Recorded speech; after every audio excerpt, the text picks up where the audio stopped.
Welcome to the Vital Spirit podcast. I'm Dr. Kelly Livingston, a naturopathic physician and your guide to a new health reality, one that connects body, mind, and spirit. Together, we'll dive deep into the art and science of holistic healing. Through working with hundreds of women through midlife transitions, I've discovered something profound. Most of our physical and emotional challenges are rooted in a maladaptive stress response. And true healing begins when we regulate our nervous system. Each episode will explore complex health topics in simple, empowering ways, uncover the deeper wisdom within each of us, and share practical tools for nervous system regulation to help you awaken your vital force and create lasting wellness. So, if you're ready to reconnect with yourself, your health, and your purpose, let's begin this journey together so you can experience life more fully human and deeply healed. Hi, and welcome back to the Vital Spirit podcast. I'm Dr. Kelly Livingston, and today we're going to talk all about the mood myth and midlife reality. So I do want to acknowledge that the modern midlife woman is often feeling anxious, burnt out, sometimes depressed or emotionally numb, and they can be told, oh, that's normal, that's aging, or they're handed a pill and really not asked any more questions. And this is something that frustrates me. I've been in practice for about 12 years now as a naturopathic physician, and more questions need to be asked before women, especially young women, are handed a pill that impacts their neurotransmitters, their brain, their mood, their ability to connect with their emotions, and certainly before they're handed a pill that impacts their hormones long term. So I hope that resonates with you and you stick around. I have a great offer at the end of this episode for you, and I hope you leave feeling like your moodiness is not a weakness, it's your inner wisdom speaking up. And I hope you enjoy learning more about Pillar 3 of the Vital Spirit method, which is Replenish and Rejuvenate, where we're nourishing your vitality by optimizing neurotransmitters, balancing hormones, and increasing mitochondrial health. This episode is a little bit where science meets soul, so stick around and thanks for checking in with us here. So this episode really is about checking in with yourself. And I want to share one of my favorite quotes from Jung, who's a hero of mine in the depth psychology world. So there's no coming to consciousness without pain. People will do anything, no matter how absurd, in order to avoid facing their own soul. One does not become enlightened by imagining figures of light, but by making the darkness conscious. So that plays really well with another quote I love, which is a Gibran quote, that the deeper that sorrow carves into your being, the more joy you can contain. And that was one that really resonated with me when I was young. I think I was a teenager when I first read it, because I personally was struggling with depression. And one of my missions as a physician and just as a human being has been to connect with others who struggle with low mood, specifically depression. I don't mean to minimize any of these experiences, and I certainly want you to know that there is a time and a place for medication. Today, I'm talking about a lot of the foundational work that can be done outside of a prescription, outside of a pill, but I don't mean to discount that there are people in certain times of life where a prescription might be the right choice for them. So even though I'm going to be talking about how we need darkness for light, and I truly believe on the path to experiencing a life as fully human and deeply healed, that pain or discomfort will be part of that process. But please, if you are someone who is really struggling with your mental health or has any sort of suicidal ideations, this is not an episode to tell you that medication is bad or that you should have any shame around that. It is an episode to educate women and others on the other options out there, and that a lot of other questions and essentially working through the therapeutic order can be presented before a pill is prescribed. If you've been following along, you know we've talked a lot about how women today are overworked and exhausted. I created a whole group program called From Burnout to Balance. I shared last episode, or actually 2 episodes ago, episode 6 on vagal tone, how I struggled with burnout and depression myself. So again, not to minimize any of these experiences, women come to my office every day with anxiety, burnout, low libido, mood instability, fatigue, and really feeling pressure to keep it all up. But this isn't just about hormones and energy.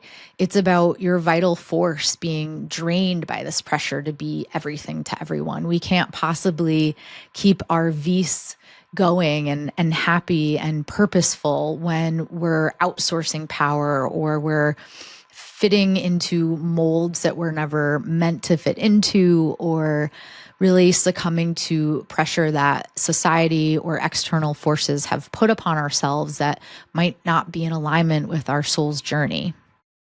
We're not meant to be static, perfect, or productive 24/7.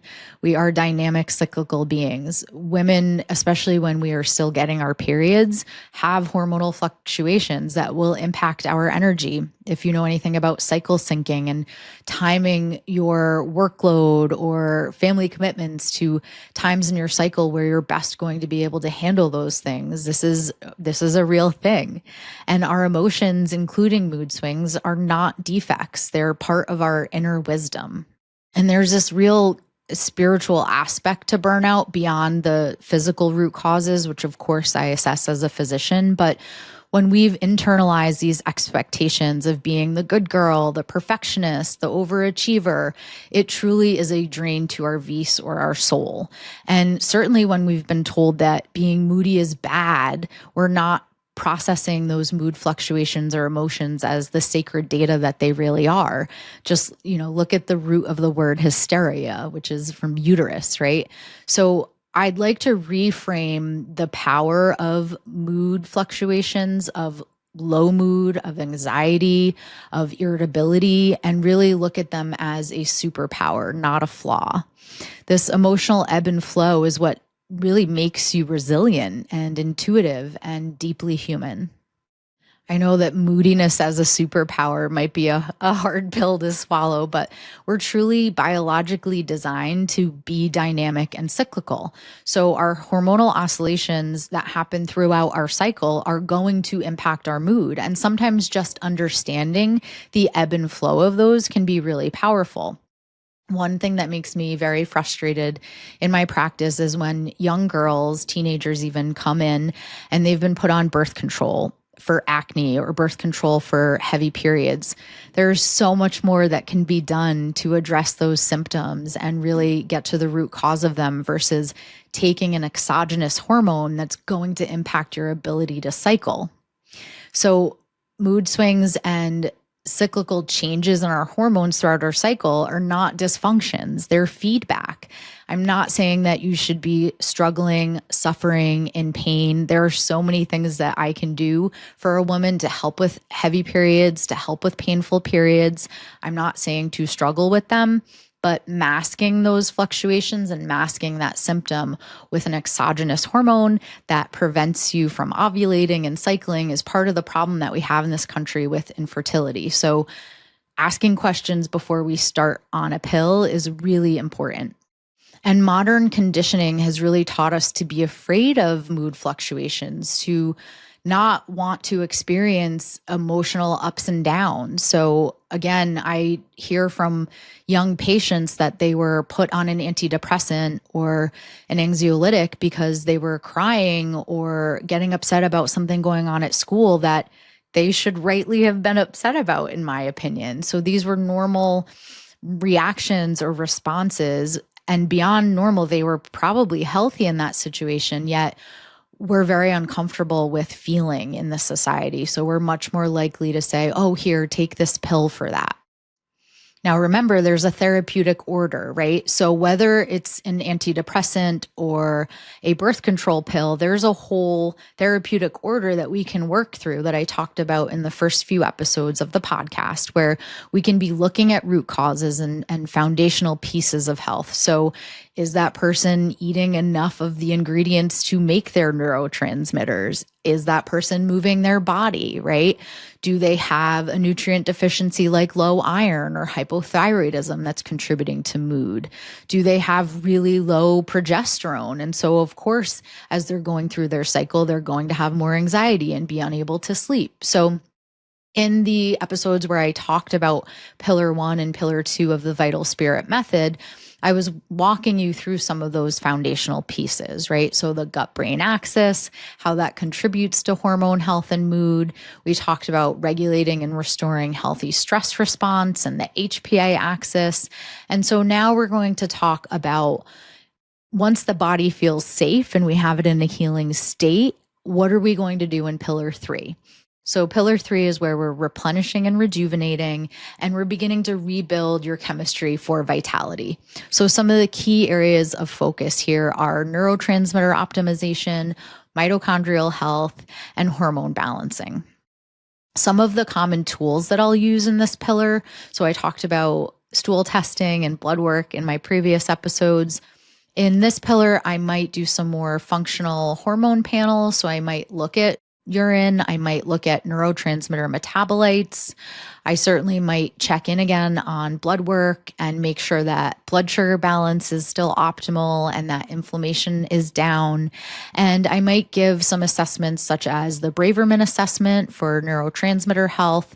And I certainly will be integrating that safe and sound protocol that I talked about in the vagus nerve episode.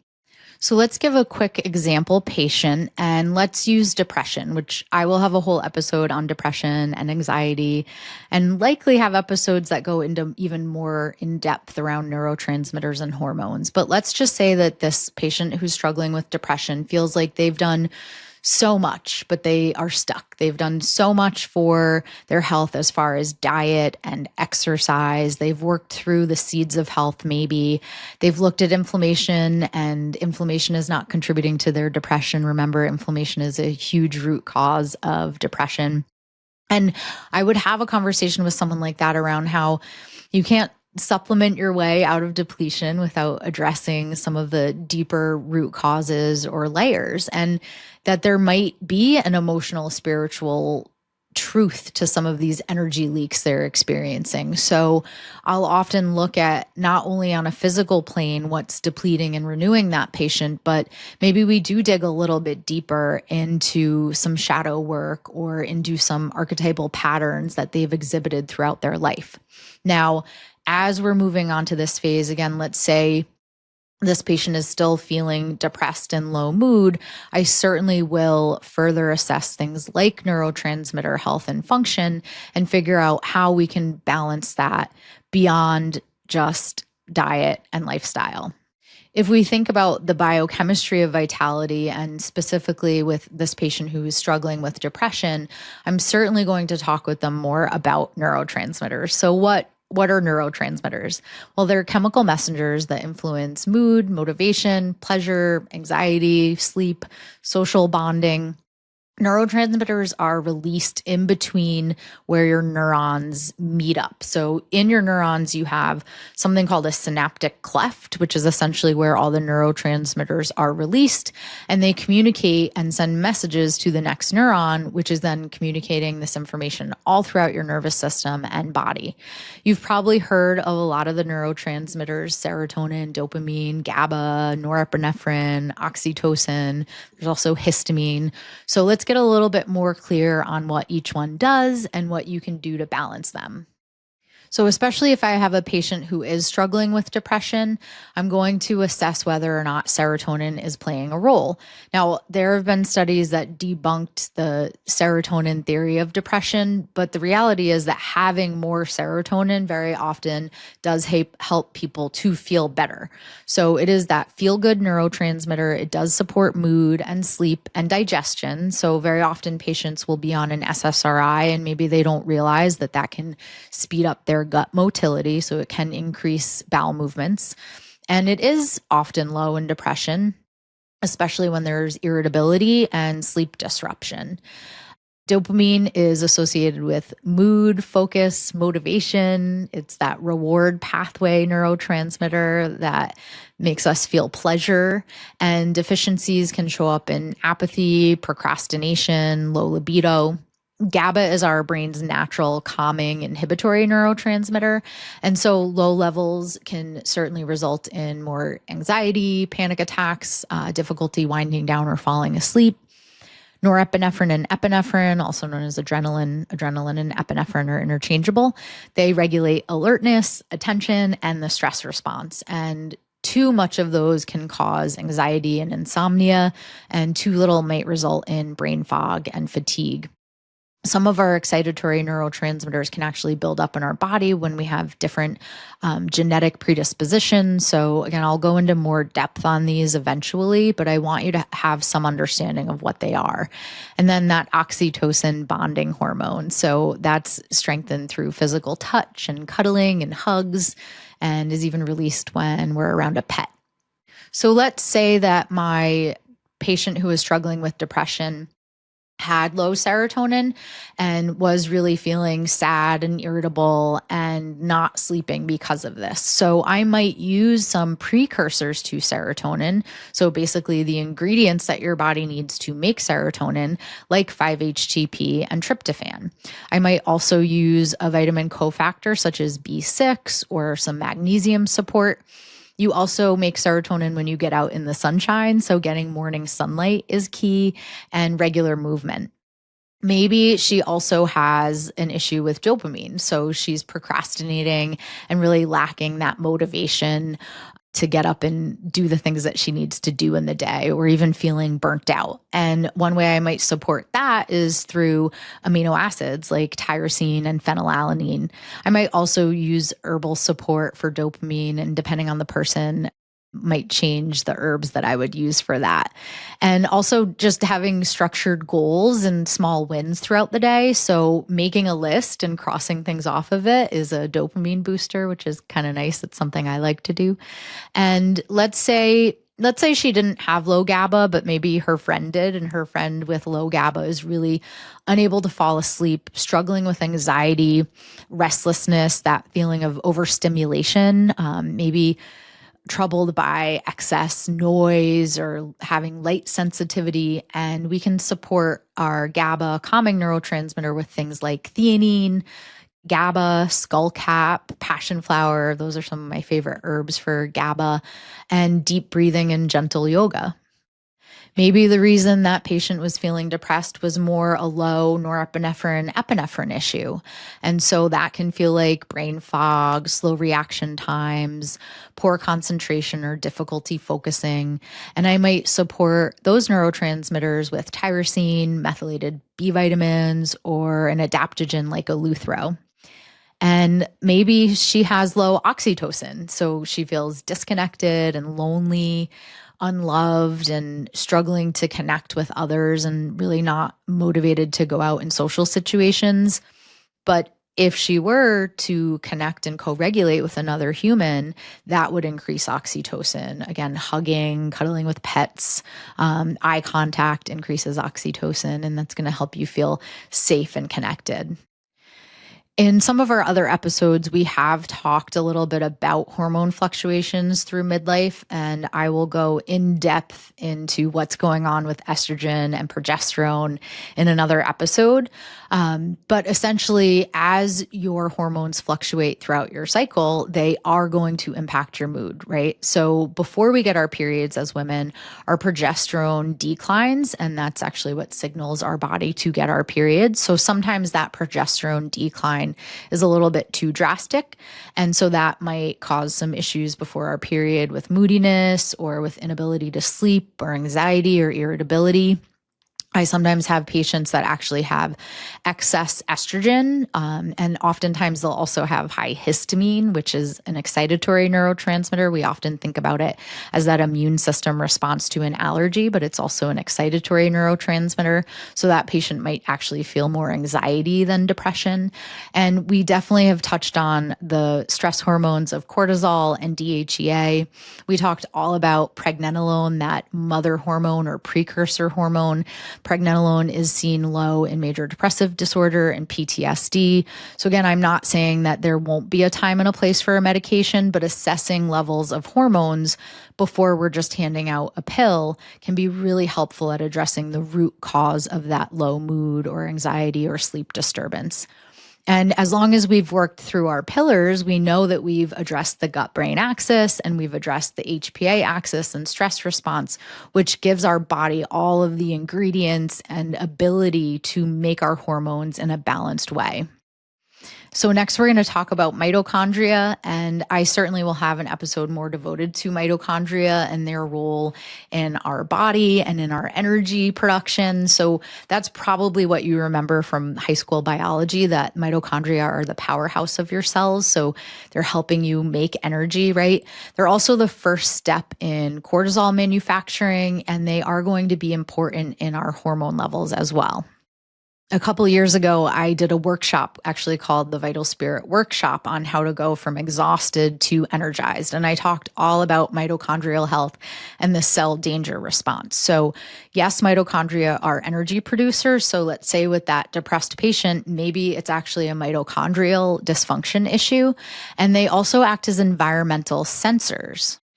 So the cell danger response is actually when mitochondria are shutting down energy production in response to a threat. So if you have an infection or something threatening your body, your mitochondria are going to divert your energy to addressing that infection or situation that could be dangerous. Remember, your body wants to survive. It wants to reestablish balance and homeostasis.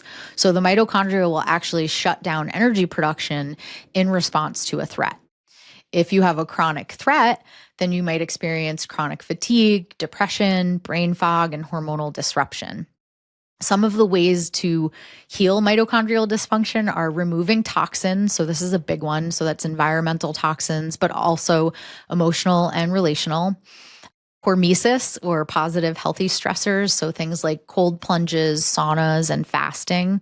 And certainly nutritional support, mainly antioxidants, eating clean food, filtered water, and getting fresh air. And you can support with things like CoQ10. I'll sometimes use melatonin for mitochondrial support. NAC or N-acetylcysteine is a favorite of mine, magnesium, and certainly botanical medicine. And your mitochondria are not going to be functioning optimally when you have blood sugar dysregulation. So again, in pillar 1 and 2, I've likely addressed blood sugar dysregulation in a patient, but say they're not eating enough, so you don't have any food in your stomach, your body is going to make cortisol to pull sugar through a process called gluconeogenesis from the liver, and then that will spike your blood sugar, and the cycle goes on and on. Then your blood sugar drops and it's low and you make cortisol. And so cortisol and blood sugar have this little dance that they do together. And this can impact mitochondria. It can certainly impact energy. And I've absolutely had patients where blood sugar imbalances that lead to inflammation were the root cause of their depression. So I'm going to go through fairly quickly some naturopathic tools that I might use with this theoretical patient. And again, I am not saying to use these on your own. If you really are struggling with your mental or emotional health, please ask for guidance, seek the care of a health professional. But if you are in a safe space to do so, here are some naturopathic tools that you might utilize. So some amino acids and precursors to neurotransmitters that I frequently use will be things like 5-HTP and tryptophan, which is your precursors to serotonin. And those are best used when your symptoms, again, are low mood, anxiety, PMS, or insomnia, and they can really help with sleep. Tyrosine and phenylalanine I may use to support dopamine, epinephrine, or norepinephrine, and those might be used when you have fatigue or lack of motivation or maybe some attention issues. Then GABA and theanine, these are a couple of my favorites that promote calmness. They'll reduce tension and improve sleep. And I might use SAMe or methylation cofactors like B6, B12, or folate.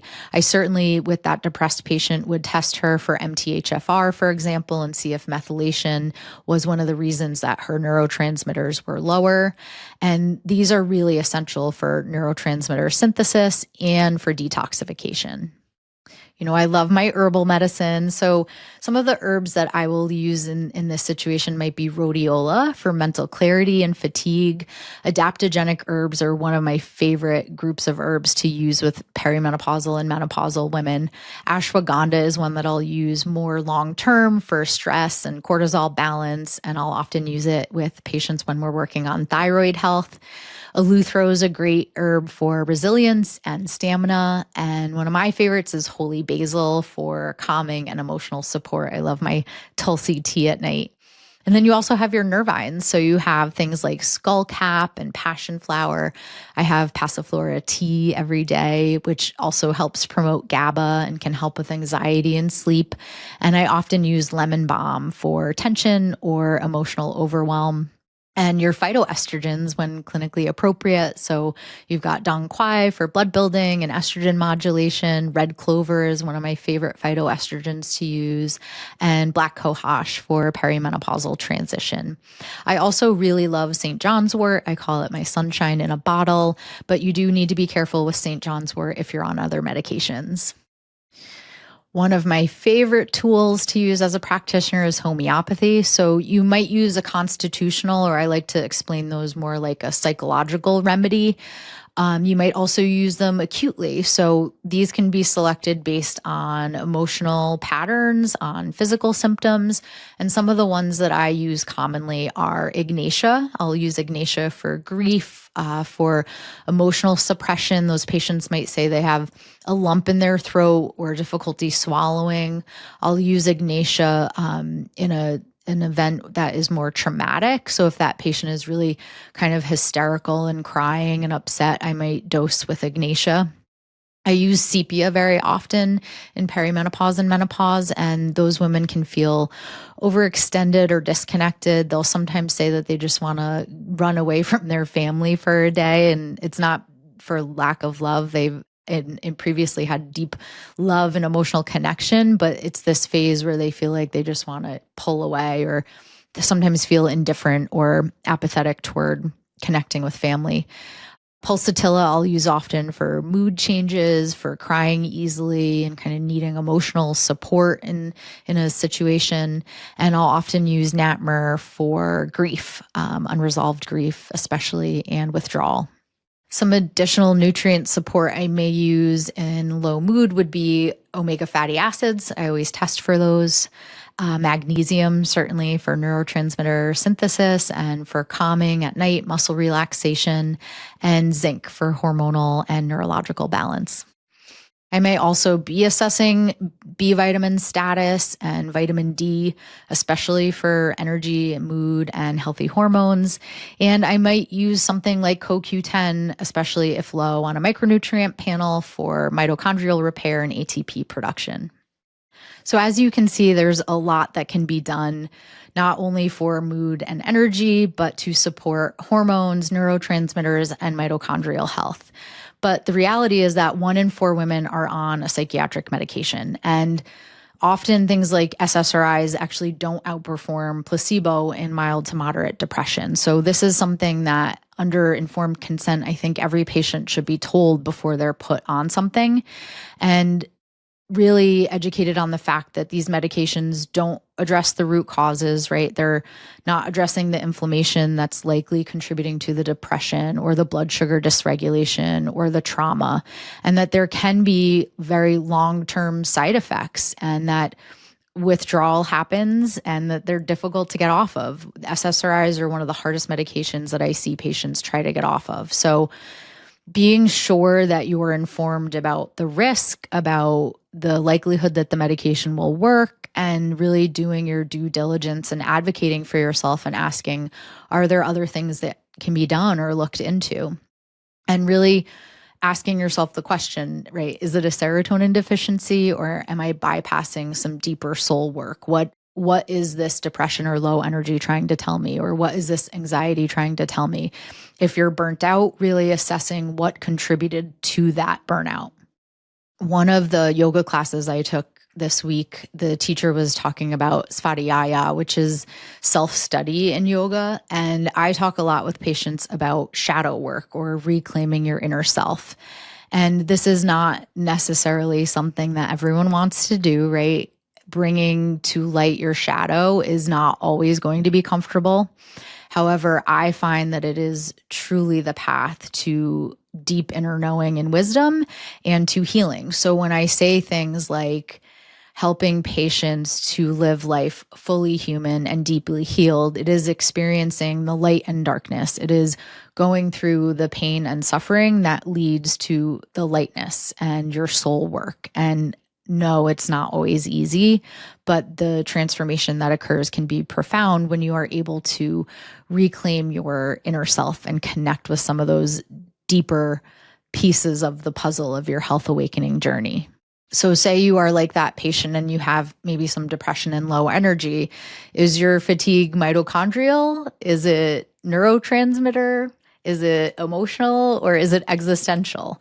Often it's all three. So having a deeper self-study practice where essentially you are getting quiet with yourself and you are spending time with emotions that come up and feelings that come up is a piece of this healing puzzle. And so ways that you can do that are through meditation, through journaling, through studying sacred texts, time in nature, and just observing yourself and the emotions and feelings that arise. Because remember, emotions are messengers, not malfunctions. So I talk with patients a lot about radical acknowledgement on the healing path, and that energy will return when the body feels safe and when the spirit feels safe. And oftentimes the work isn't about making symptoms disappear. It's about changing your relationship to your biology and your being. So sitting with yourself and processing emotions and just letting them come up and asking some compassionate, inquiring questions around them can be really helpful. So I want you to just close your eyes for a minute and pause and place your hands on your legs. So just on the top of your thighs, and just breathe. You don't need to change anything. You don't need to focus on how you're breathing. Just breathe, just be. Inevitably, some thought, some feeling, some sensation will come up.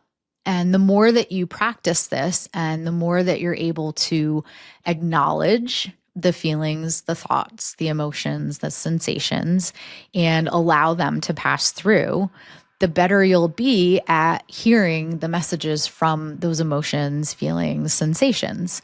So you can ask yourself some questions such as, where have you been taught to suppress your emotional wisdom? So if a feeling comes up, maybe you sit and you put your hands on your leg and you feel anger arise or irritation.